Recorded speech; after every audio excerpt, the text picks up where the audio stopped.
আজকে পটল আর কাঁকরোল দিয়ে ইলিশ মাছ দিয়ে রান্না করব। আপনারা দেখতে থাকেন।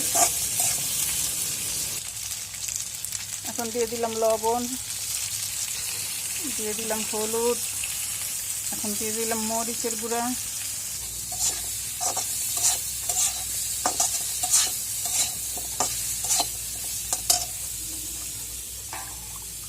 এখন দিয়ে দেবো পরিমাণ মতো পানি।